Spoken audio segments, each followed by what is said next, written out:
All right, I'm Peter Brusso, trying to do this podcast again here without disconnecting us. We have our stellar group with us again. Say good morning, Dick. Good morning, Dick.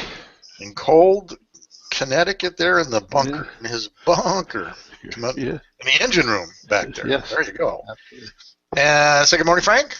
Good morning, Frank. And it was how cold over there this morning? It was 36 degrees at 5 a.m. Yes, you're in California and India, right? I was 40 out here. So, let's in the desert. in the desert. Of course, it warmed up nicely yesterday to 63 or 65 out here. It's pretty nice. Okay, I got a couple of things I want to share. Hit the right button this time, by golly. And I don't see what I want to share there. Hang on. Don't know. Let me get over here. Sweet Justice is where I'm heading. And we'll try this again to share my screen. Let me know when you guys got my screen. Got it.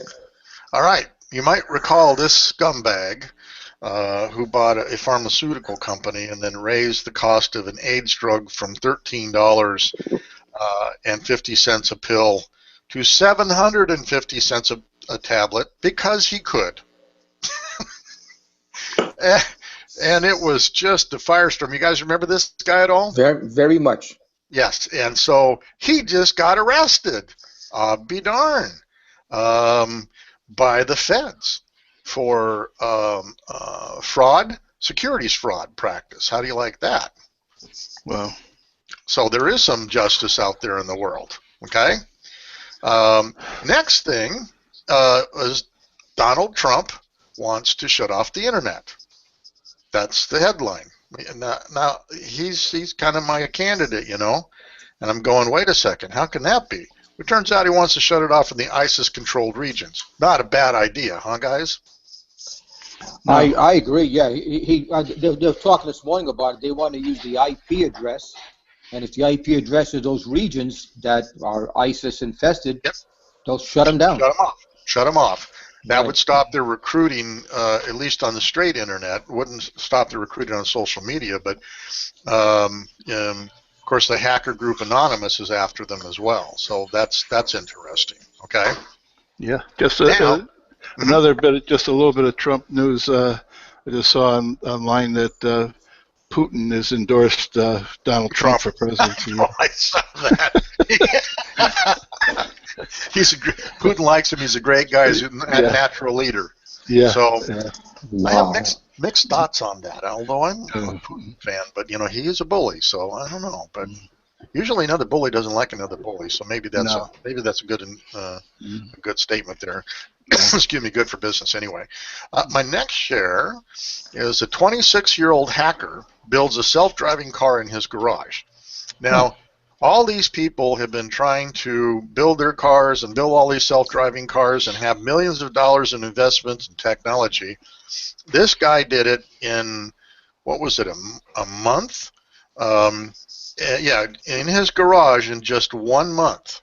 I can believe that. His name's George Holtz. He is also known for some other stuff that he did. He hacked the iPhone back in 2007, unlocking it. Nobody could do that. So he's got a bunch of hack things like that. But anyway, he put the vehicle on trial road test and seemed to work pretty well. Elon Musk has been talking to him a bit, although he kind of blew Elon off, thinking Elon was just trying to pick his brain, but he wasn't going to do anything. But you know, here's a 26-year-old hacker in 1 month building a self-drivable car. I thought that was interesting. Interesting. Yeah. Now, where's he from? San Francisco, I think this kid is up in San Francisco. Okay, up in the Bay Area. Because I heard on on radio, this had to be maybe 3-4 weeks ago. They produced a study, you know, because Google's got the approval to do some self-driving cars here in California as well. Mm-hmm. And I think as of that date, there were 41 accidents involving Google autonomous cars. And there's one common thread. Every one of those accidents was caused by the other car that had a driver. Right. So, right. I read that. So they were. Yes. 0 and 41, right? Right. Right. I think to put it correctly, we're talking about Google, so they got 0, and everybody else got 41. Peter, did this kid develop the software, or did he hack the software? Well, it doesn't necessarily say. I think he developed some of it. He hacked some of it. He didn't hack their stuff, but I mean, he put it together. And he's got 6 cameras on board this thing with a 21.5-inch display, which is this one here. He's got a joystick in the middle to be able to select what you want, and it has 6 cameras, 1 on each side, 1 on the back, 2 near the rear view mirror, and 1 fisheye on top of the camera on top.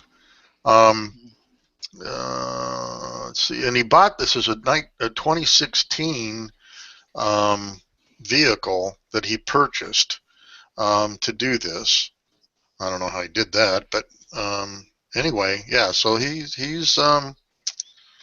cruising right along, making his own stuff. So just shows you that a corporate approach sometimes costs millions and millions of dollars, where an inventor in a garage can do it for next to nothing.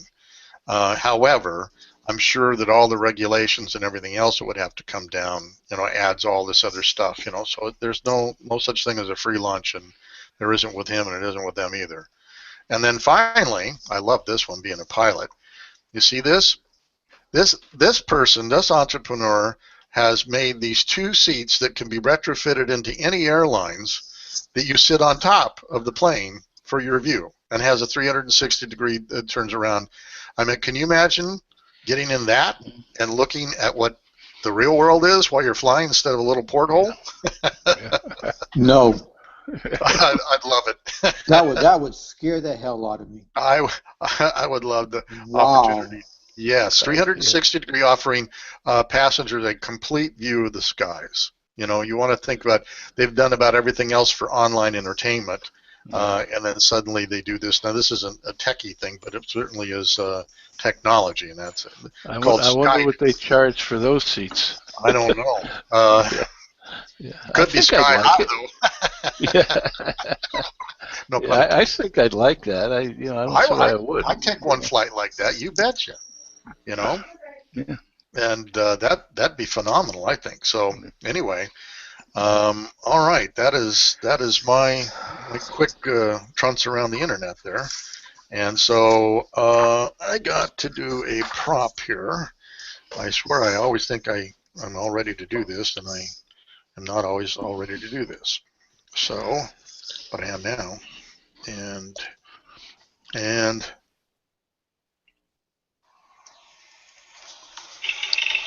music to my ears.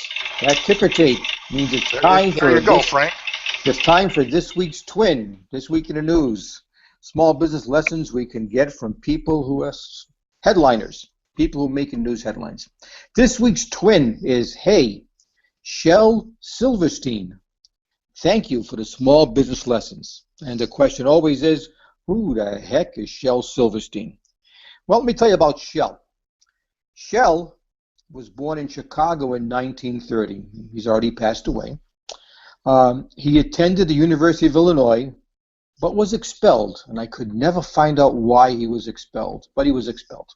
So Shel got some odd jobs. He became a cartoonist, and Shel eventually became a writer of children's books.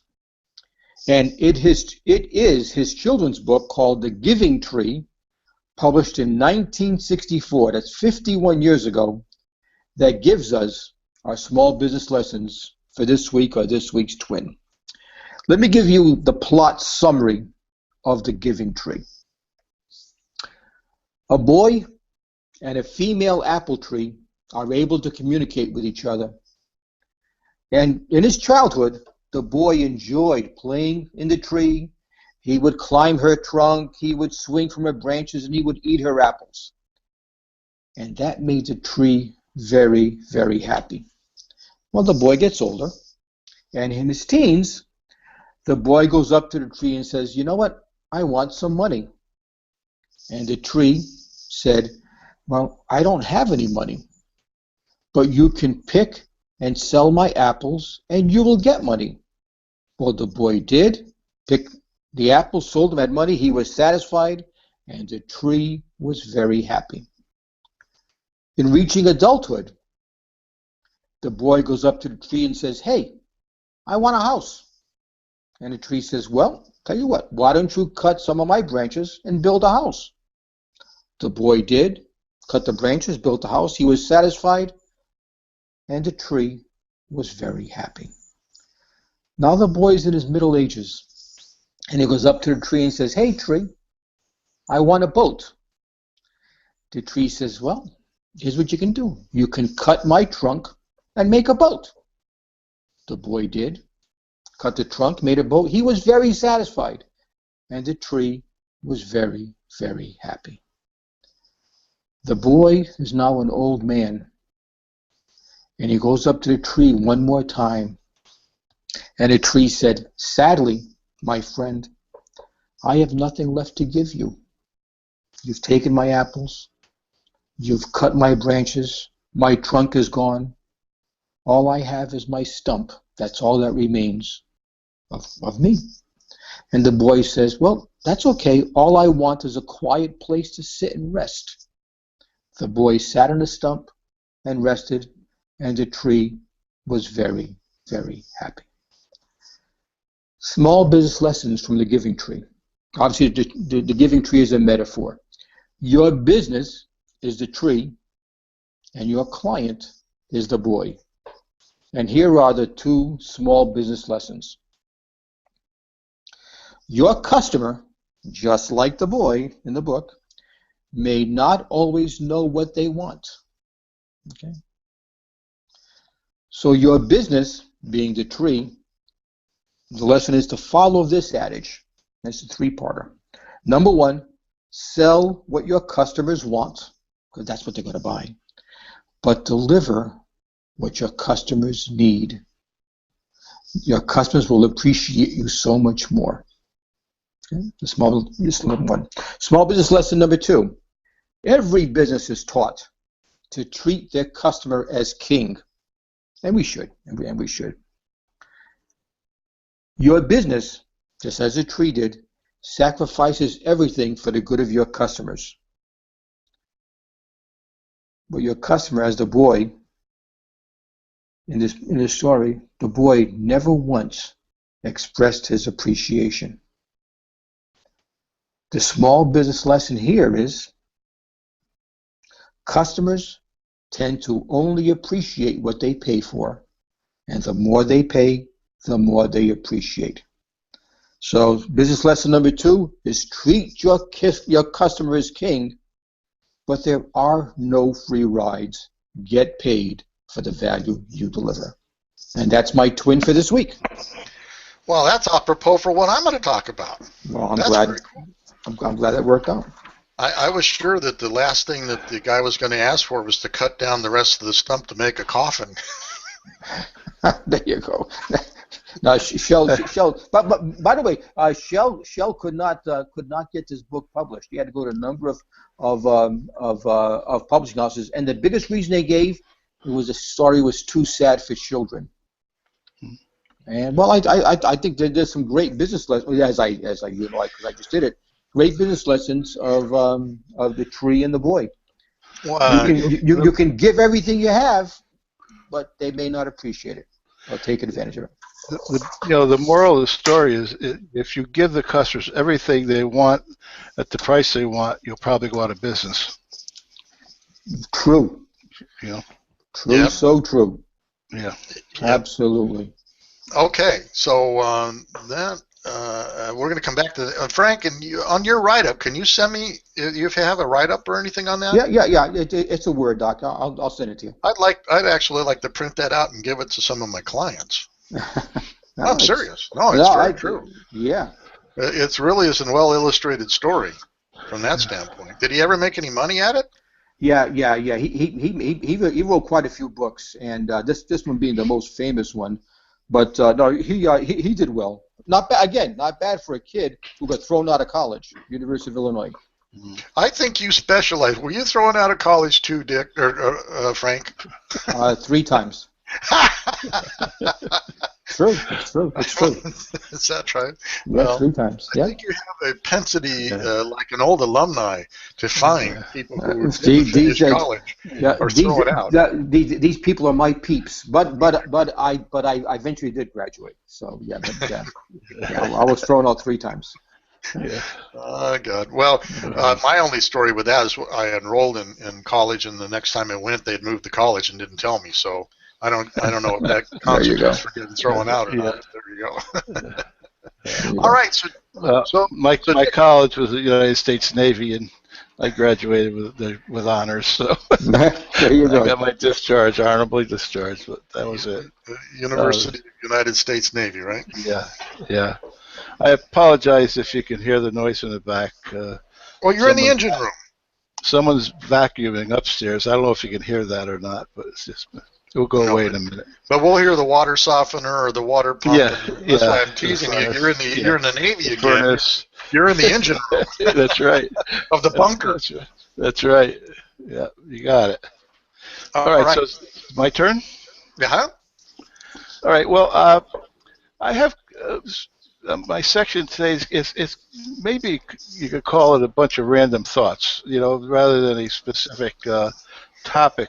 I I live out in Palm Desert, as most people know, and I do my business, pretty actively out there. But for various family reasons, I had to be on the East Coast for quite a while. Peter, can you hear that in the background? Not No, really. no, I Oh, can't hear okay, you. No. okay. Right. And so I had to be on the East Coast for, like I say, for personal family reasons for 2.5 months. And it kind of has, put my business momentum to a halt because, it's a different area back here. I don't have the car freedom to go and do things, and there's not a lot of activities like there are out where we are. And Peter and I were talking maybe 2 or 3 weeks into my stay, and and I was lamenting my frustrations. And he said, in the Army, we use this time to sharpen our bayonets, clean our guns, and make the trench holes better, and just prepare, and things that you wouldn't have time to do when you're back in the desert. So I took his advice, and I did a lot of things. We've talked about them. With obviously with a lot of Peter's help, we did the new template in WordPress, and got my one-page website going, and that's made a huge difference. I've done a lot of posting, bloggings, and different things. I did the 6 booklets, and I'm getting in so far on each one of them well over 100 hits, and people looking at it. What that means, I can't tell you yet, because it has resulted in anybody calling me and say they want to work with me or be a member. But I've taken the time to do that. I've taken the time to really try to educate myself on improving in network marketing, and a lot of webinars, a lot of videos, and I've learned, I've really learned a lot in the last couple of months. And, so I'm coming back with a pretty firm set of objectives for the first quarter of 2016. And one of the things this guy Todd Hammond, he's got this 90-day year of planning and achieving your goals, and it's pretty well thought out program. So I'm going to do that. Instead of doing goals for a year, I'm going to do them 90 days at a time and hit some objectives and plans, and I've already started working on it. And so I've learned a lot, and they were saying you don't know what you don't know, and what I found out is I still don't know an awful lot about what I have to do as far as going to the next level of my business, as far as building my contact list, building my email list, things of that nature, and so I've been trying to learn that, and I think I'm coming back with a plan for that too. We put in the survey on my website the other day. I put in the contact information on the booklets. I'm developing I've actually gotten 4 or 5 emails, new email addresses that I'm going to use to build my list. And there's just so much to it that I think if I hadn't come back here for a couple of months to get away from what's going on, I probably wouldn't have come anywhere near as learning and preparing for what I've got to do that I have done. So I guess the recommendation is for people who are in the small business, either by themselves or they 10 employees, 50 employees, you should plan some time away from the day-to-day world and rise above it and look down at your business and say, okay, what do I have to do to be better? What do I have to learn? Spend time reading books. Spend time, going to webinars or going to things like we do with our mastermind sessions and all. And you you might think, geez, I'm not doing anything and I'm wasting time. Well, you're not. You're learning. And anytime you're educating yourself and anytime you're learning and every time you're getting trained, you're becoming a better person, a better businessman, and a better manager. So I just want to take these few minutes to say, because this is probably our last one of the year, because of the holidays, is if you find yourself in a situation where, one, you can't get to do what you normally do, educate yourself and train yourself and learn. And if you don't plan some time out of each month and each week to do that, you're shortchanging yourself because the world is moving so fast and so quickly, and the business world is changing rapidly. You're probably going to be losing ground rather than even staying even. You're either going to, the old saying, you either grow or you don't stand still. You go bigger or you're going to fall back. So, one, I want to thank Peter for kicking me in the butt and giving me that advice, and two, let everybody know it's a worthwhile time. So that's kind of what those are my random thoughts for today. So that's it. All right. Frank, you want to comment on that? Yeah. As you were talking, I was thinking of, again, the guy that we listen to, Rush, who was the Center for Conservative Studies. And one of the statements he makes, he says, where the learning never stops. Mm. And that was a point you were making. You never stop learning because you have to. Right. So I hope this pays off for you, Dick. But you'll probably be much more productive in 2016 because of the time you spent in Connecticut than if you hadn't gone to Connecticut.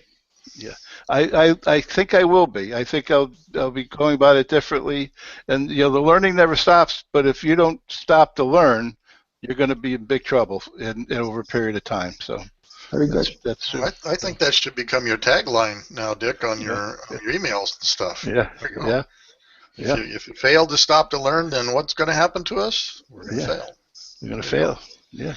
Okay, and I think, though, another thing to look at this is kind of like banking ammunition. You banked ammunition. You made it to put it away. So when you hit the ground out here, you've got all the tools to throw at this and throw at that. You don't have to worry about anything at the home office. You can just focus on sales. Right.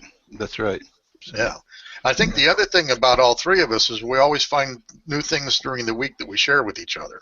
Yeah. That's also a good mastermind, and I would counsel people, if you don't have people in your sphere of influence like that share things with you, maybe get some, Yeah. It's always a good thing. True. Yep. So, all right. I have I'm sorry, Dick, what were you going to say? I was going to say, like you say, sharper your bayonet, and then when they come at you, you can get them. You have nothing to worry about. You have everything ready to rock and roll, and all you have to do is worry about the guy or girl, in this case, in front of you. That's it. Yeah. Like Frank and I did a couple weeks ago. We had the guy and the girl in front of us. That's right. Golly, that was a good story. So I actually have a fractured business tale. And for the listeners that may or may not know what those are, if you ever watched Rocky and Bullwinkle cartoon, they did fractured fairy tales. They were really different, but nonetheless funny and entertaining. And so we've tried to get an eye through the day, through our week as we go, to keep an eye on anybody that we do business with. We watch how they do business, and if it's not right, then we call it a fractured business tale and show everybody what we learned. So I happened to have a business meeting at a little deli in Indio, in the Old Town. And I'd been there once before a year ago. And it was a really nice place once a year ago. So I walk in early as usual, sat down with my back to the counter waiting for my friend to come in, Bob, and he finally came in and we sat there. We were the only ones in the whole place, right? And no service. And so I figured, okay, I'm going to the bathroom. It's a good time to go to the bathroom. So I go to the bathroom. Unfortunately, after doing my business, I found they had no toilet paper. Now, this is the first thing in the morning. Don't they have check sheets? I mean, come on, you know? This is terrible, but, well, paper towels work. So anyway, I go back and I sit down and still no service. So I finally stand up and I say, are you going to service us? She goes, oh, no, you have to walk up and order. Well, I didn't know that. Okay. So we get up there and we order and we go sit back down. She finally brings out some ice water. She brings out a cup of coffee. And she was new, too. We're the only ones there. And I'm not eating carbohydrates these days, so I ordered the carbohydrate-free breakfast, which was bacon, eggs, and tomatoes. And it came with bacon, eggs, tomatoes, and hash browns and a side of potatoes. So I sent that back and said, no, I don't want potatoes. I ordered what I ordered shouldn't have any carbs on it, right? Why tempt me? So she brought it back out. The eggs I got were about this much of scrambled eggs, 2 pieces of not quite cooked bacon, and some tomatoes that were at least cold. The eggs were cold, the bacon was cold, the tomatoes should be cold, so 1 out of 3, whatever. I eat that anyway, and the owner comes in finally, and she comes over to the table and says, how was your breakfast? I said, I started to say it was awful. And she looked at my clean plate. She goes, oh, I can see that. And I said, no, I mean, it's awful. And she then said, well, what was wrong? I said, well, the eggs were cold. The bacon wasn't quite done and cold. But at least the tomatoes were cold like they should be. And she goes, and I also explained that I ordered the carbohydrate-free breakfast, and I got potatoes. And I sent that back. And what I got back was just this little bitty bunch of eggs. It must have been 2 scrambled quail eggs for the size. And the plate was like $8 or $9. You know, it was ridiculously priced for what you got.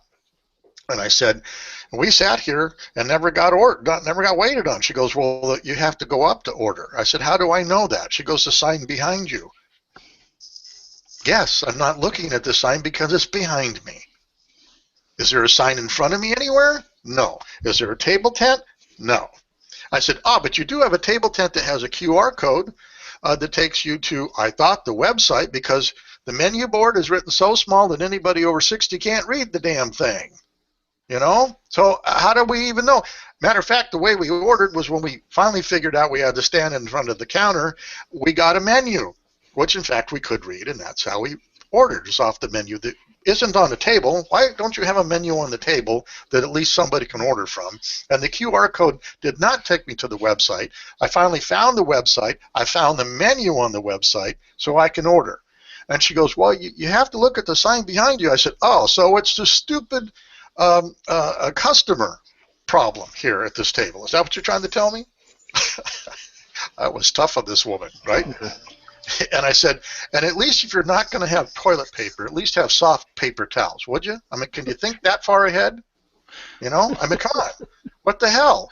Everything that we experience, customer service, to include the customer experience of her telling me how stupid I was because I didn't see the sign in the back of my eyes, you know, behind me. What are people thinking? Wow. And she said, well, I'll give you 50% off on your food. And I said, no, we paid full. We paid full. I said, then there's another set of clients that came in. They rant and raving over this place. Cook comes out. Their plates are piled high with food. Ours wasn't. So I guess if you're a real fan, you get a whole bunch more food. Is that how that works?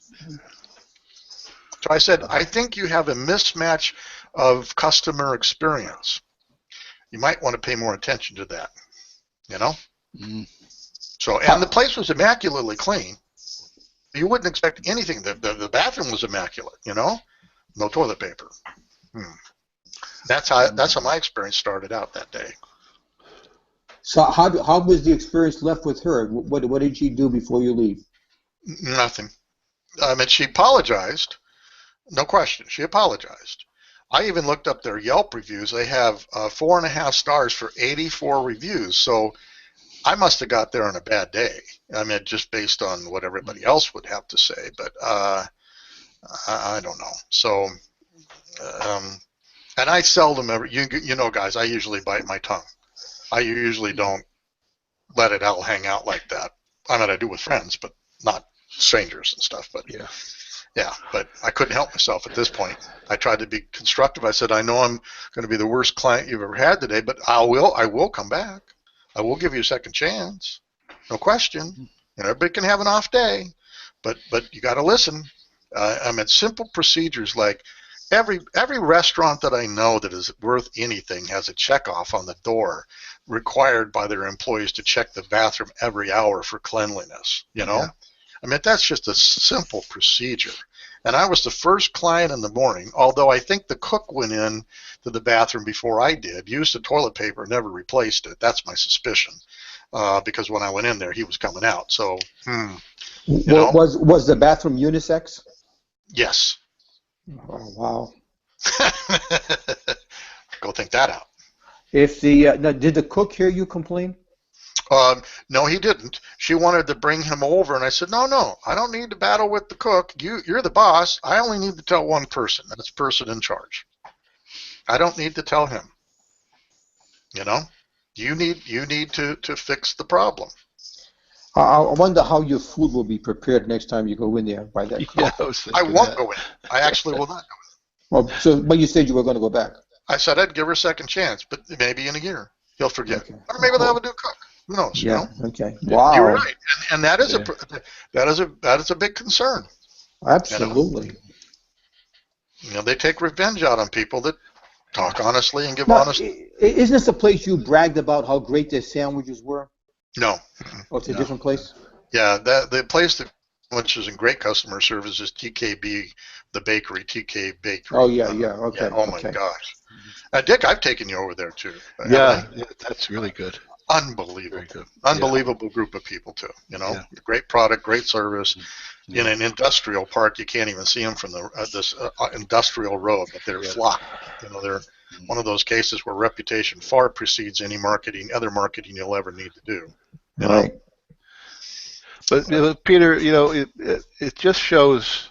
You know, you mentioned two very similar businesses within 5 miles of each other. Oh, 3 miles probably. Yeah, 3 miles. One is a flop. One is great. And why? It's the leadership. It's the management. You know, they're not training. It's not the cook's fault. It's the manager's fault. And just the fact that she said to you, "Well, I'll let you talk to the cook," shows that she's afraid to talk to the cook. Well, she should have gone back and said, "I'll take care of it." Well, he is a big, burly-looking dude. I mean, he looked like he needs to be riding in a motorcycle. Yeah. But I don't even mean physically afraid, just mentally afraid that he won't like me. He's going to quit. You're going through it in the other business you're dealing with, and you know, it boils down to the leadership. You know, if you train them right, they're going to be good. If they don't, they're not. Yeah, the other thing that was interesting is she wanted to bring the cook out and have this meeting. I said, I'm in the middle of a business meeting. I'm not here to train your people. I'm giving you quick feedback. You do whatever you want with it. I got a business meeting. Yeah. What the hell? It's not your job to train. It's hers. Yes. You know, you come back and you say, listen, here's what this customer just said to me. Here's the service he got. Here's what he thinks of our business. And this is unacceptable. Yeah, she should have walked back to the bathroom and found out that real quick there is no toilet paper. Because she said, I used the last of the toilet paper, but honestly. Right, and whoever was standing up at that counter, letting you sit there for whatever length of time, and not coming over and say, if you want anything, you really need to come up and order. Can I get you a cup of coffee? Right. You know, but she apologized. She apologized that we had to wait out there because she's new. And I said, why are you manning the tape? I said, how long did you have any training? Well, they just told me, I just started like yesterday. Yeah. It's like, oh my God, you know, how long do you let somebody stay in training before they touch your customer and get a bad customer experience? But that's just ridiculous. It really is. I mean, ridiculous. Well, as Judge Judy would say, ridiculous. That's just ridiculous, you know. Yeah. But Anyway, Yeah. my fractured business tale. Right. Frank, you got more on that one? Yeah. The Bob that I don't need to know the last name. The Bob that was with you, was that the Bob that owned the restaurant down the street? No. Okay, so the other Bob. Okay. Yeah. Okay. All right. Yeah. So okay.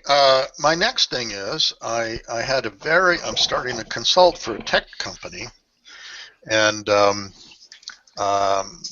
very interesting. They make reasonable sales, and so I asked the CFO, the owner, CFO, what is the burdened operating hourly rate, and he didn't know. He'd have to go calculate that. Well, and I gave them the lecture that I've given one of my restaurant companies was, what's your food cost? What's it cost to make this hamburger? Do you really know that? And the answer, and you guys know what I'm talking about, for years he kept saying, yeah, but he never really gone and costed out all the raw materials based on what they pay from their suppliers.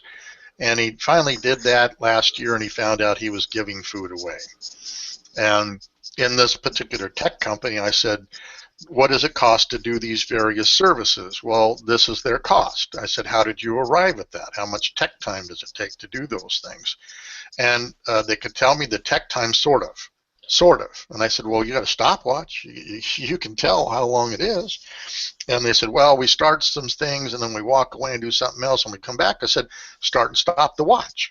I mean, it's tech time. Come on. So I finally got a list of their tech time. Times, and I got a list of their prices, and then I found out what their burdened overhead hourly rate was, which is $53 an hour in this case, but that's not the true burden. The true burden is $64 an hour. And if it takes a certain procedure, 3 hours to do, you can do the math, right? It's 3 times 64. They charge $89. Wow. Is it any wonder that they're losing money? House calls, $29. It's really $42 in fees. Wow. And it went down the whole list this way. When I showed them what it really cost, like cost of a hamburger, they were stunned.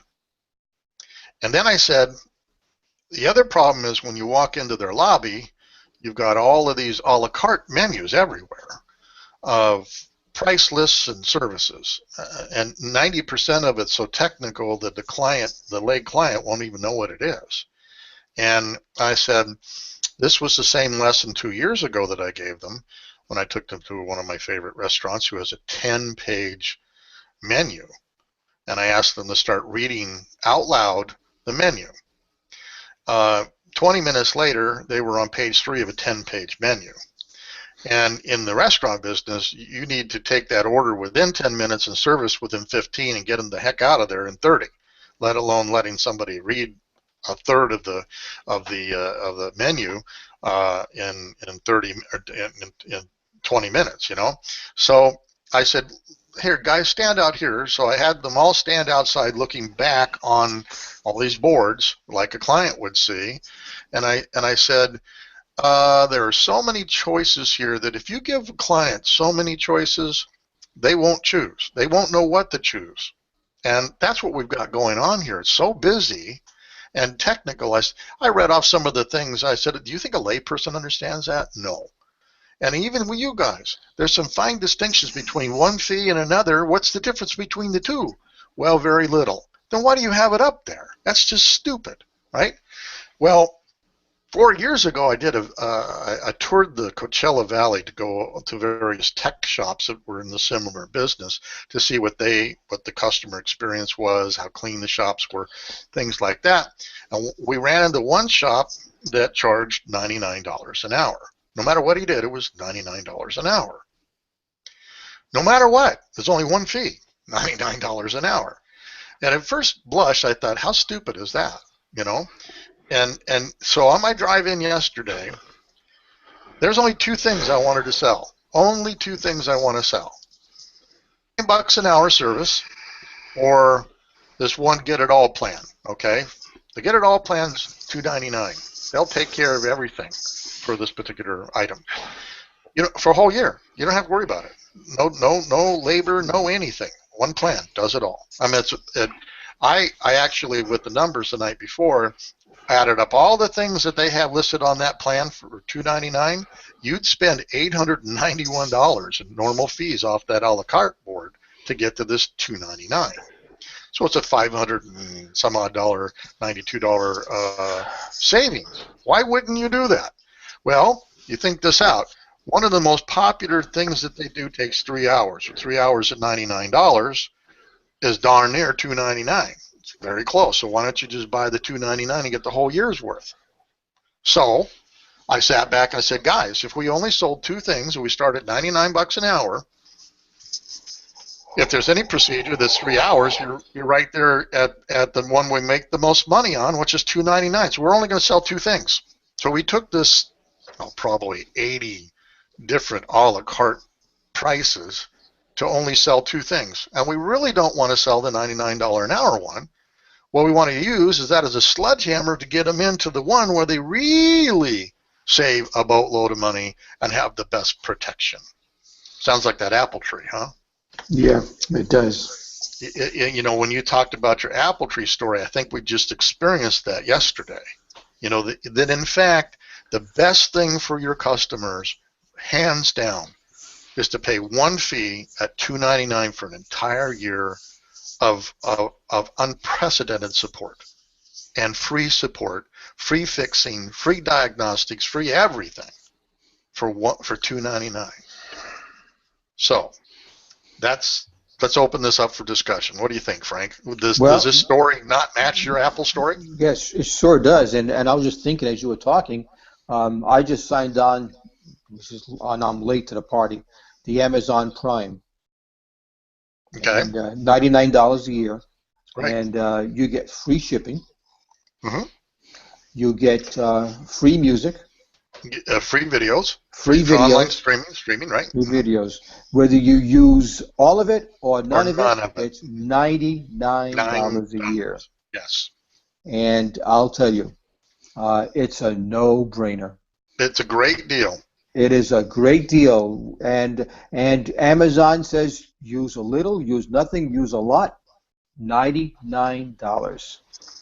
Yeah, I've been a Prime member for a number of years, and I think I make my Prime membership up easily in the free shipping part. There you go. Easily. Yeah, and like 1 day service too. I mean, 1 day free Prime, boom, done. It's here next day. You know, it's amazing. Now, what Amazon has done, they say, well, what if, you know, in Peter's case, it's going to cost us $120 to send all the stuff that he buys because I give him free shipping. Yeah, but Peter's going to buy most of the stuff from you because he's already got Prime, right? So you'll make it on the other end. He's not going to go. He's not going to go to Walmart.com or whatever the other companies.com because you know you've got him. You've got him as a customer. Right. All you have to do is not screw up. That's right. And in our particular case with this all-in-one plan, right? 90% of the people never use it because it's an insurance policy, right? Exactly right. And the 10% that do use it that's what we get paid for, you know, so to speak. But this also has remote log me in, so we can actually log into your computer no matter where you're at, you know, and perform services and whatever. It's a really, really good deal. Well, and if I may, Dick, before you jump in, if I may, what it does is, if you're selling it to businesses, which I assume the market you're going after, the businesses. Everybody. Well, but I'm a small business owner. You know how much crap I've got on my plate? Oh, yeah. If I can pay you $299 and never have to worry about this for a year, right. $25 a month, is that what that is? Yeah, $25 a month. Bingo. Hey, computer problem, and I got somebody working with me. Call this place. I got this insurance. They'll fix it. I'll go on to something more important. Right.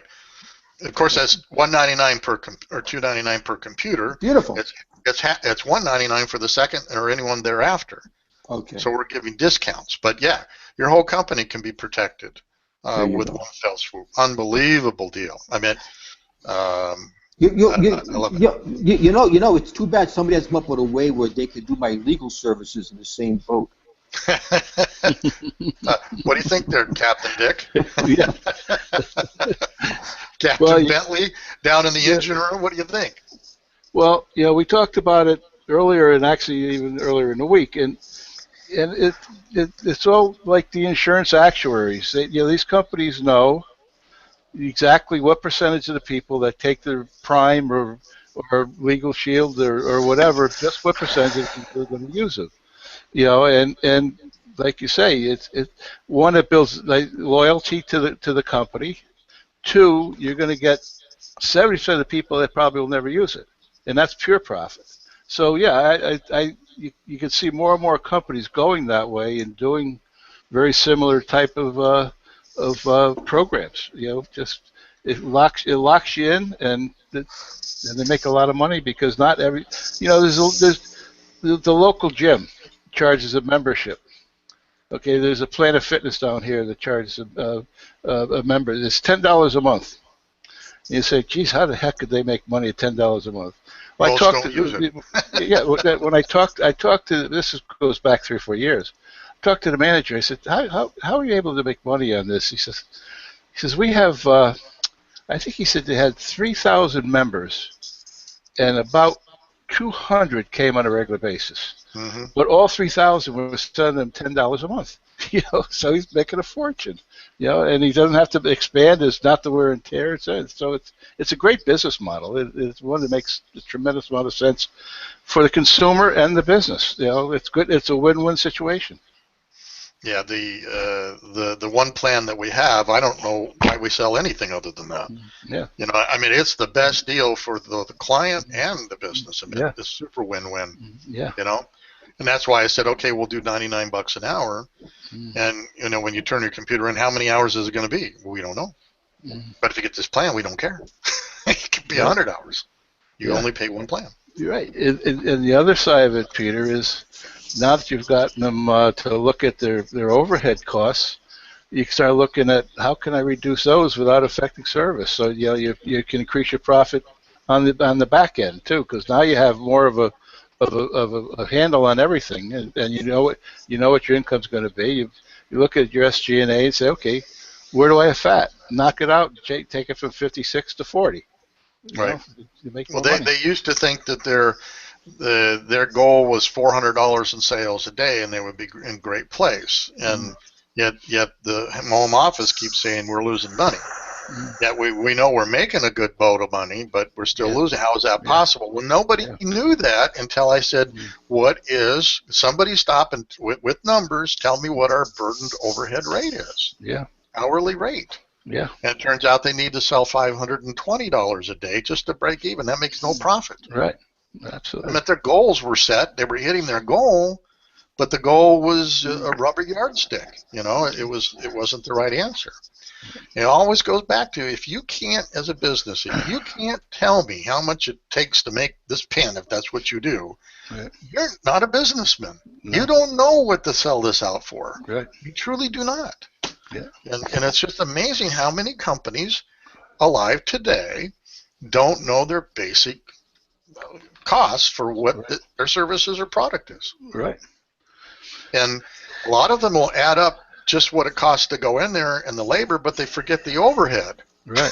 And the G&A, G&A, yeah. Absolutely. Matter of fact, when I say G&A to a lot of people, they don't know what that is. So it's amazing how many people really don't understand business and are in business to this day, because they don't take time to price out their product. Yeah. And the other thing, it's interesting. Well, so we build this pin, and we say this pin costs us $1 to produce, so we're going to sell it for $2.50. Most pins are 80 cents. So, but they say that's what it costs us to produce this thing. Well, if you can buy in volume, if you need to be at 75 cents, walk backwards into your raw materials and find the vendors that will get on board with that, of the sizes that we have to buy to get to that, to be competitive in the marketplace, than pricing yourself right out of the marketplace. Yeah, absolutely. Frank and I both worked in electronic distribution for a lot of years, and it was a very competitive, not low margin, but not great margin business. And when a recession came or whatever, yeah, you could cut overhead by cutting employees and stuff, but you couldn't cut enough. The customers aren't going to let you increase your prices by very much. So what you do, you had to go to your G&A and all your overhead and reduce it there. When you have to you're operating at 22% and you got a SG&A at 23%, you're in big trouble. So you got to figure out a way to get that down, as well as increasing sales. Right. I don't. There's all else. Absolutely, sales drives an organization, and so with the plan, I said, well, the number of customers you see daily, if you move them from your average of, 100 or 120 bucks a client to $300 a client, the difference is making $7,000 a month to $14,000 a month. Right. All with just a shift in the sales approach and the two products now that you're going to sell. Yeah. Who loses? I think I fixed the problem right away. Yeah. I made them wildly profitable. Yeah. Now, why they didn't stand out there as the customer and look at this thing, I don't know. Okay? I think we lose sight of that. Yeah. That's one thing about Undercover Boss. It was always a really cool show. The bosses go undercover in their own company and experience it, as employees and or clients, and they get it at the raw end. And they can and they never get that data. Of course, those are companies that are so large, but they never get that feedback data. Yeah. And this is not that big a company, so standing in front or just sitting and listening to clients, they certainly could have done that, and they didn't. So I'm planning to put you in that place, Dick. When you get back, we're going to sit there and watch them. See what else we can learn. Yeah. The two lessons I got out of this is, as I've been ignoring you guys and thinking, and because I can't multitask, I admit it. Two lessons I got from the computer store and the gym that Dick is. What both people have done is both companies have done is they've outsourced an issue, a situation, a problem. Computer problems, outsource it to the computer store. I want to lose weight and get strong, get healthier. I've outsourced it to my gym. You lock me. You make it easy for me to sign up. $10 a month. That's a no damn brainer. That's an in and out with a little extra with a shake on top, right? That's not a big deal. But what you've done is you've locked out the competition. Yeah, absolutely. You've locked out the competition, and you're right. People, again, I was in the insurance business. And we used to sell term life insurance policies for a 34-year-old, $500,000 for $14 a month. How the hell can you make money on that? The guy's $500,000. Because people don't die. Yeah, right. Before the policy expires. And by the way, we paid out 1% of our policies paid out. 99% of them they expired before the people died. Yeah. So, but anyway, it was the same with again, I'll talk about the actuaries. But I think that gym at $10 a month, that is awesome. Yeah. And he does need. Well, he's got 3,000 members. How's he going to fit 3,000 members? All you have is 200 that show up, right? That's right. That's spread over 24 hours, 7 days a week. That's 5%. 5% use it. Right. You may have 20 people in the gym at a time. Right. 5% use it. And the other thing too, Frank, I've got a gym membership for $15 a month. I haven't been in the gym in 4 years, but I'm afraid to cancel it because I want to use it. Yeah. Right? Yeah. There's again this pricing thing. I'm thinking about this a lot right now. Well, it's almost like the membership thing we talked about with you on our infamous terrorist drive. If you had members paying you, I don't know, whatever the number is, say it's $50 a month. Yeah. To get access to you and coaching and all that stuff. Right. They're afraid to cancel that. Once they get a relationship built with you, they would be afraid to cancel that. I would be anyway. Yeah. So there's a lot to be said for this model, and I think, of course, the jury's still out yet. We instituted this yesterday. I suspect we'll see our first sales today or our first pushback today. And And the next thing is, how do we train the guys to and girls to work with the pushbacks? And we're going to learn some of that over the next few days, and certainly next week anyway. But what a great idea! Just literally sell two products that one pushes directly economically to the one you really want. Yeah. Brilliant. I think it's brilliant. Yep. Yeah. And I didn't have that in my head until I got in my car and was driving into town. So, let me think out of the box here. Let me really, what if I only had two things to sell, And they only have a choice. They only have to make one choice. Go to the right, go to the left. Which one? Right. It's easy. Easy. Right. Easy, yep. Schmeezy. Good move. Yep. Okay. Well, good. All right, guys, anything else? No. You got it. All right, say good night, Dick. Well, Merry Christmas, Happy New Year's, everybody. Yep. Good night. Yes, same here, and good night, Dick. Merry Christmas, Happy New Year to everybody. We'll see you guys in 2016. All right, and Merry Christmas and all that good stuff. Talk to everybody later. Bye. All righty, bye.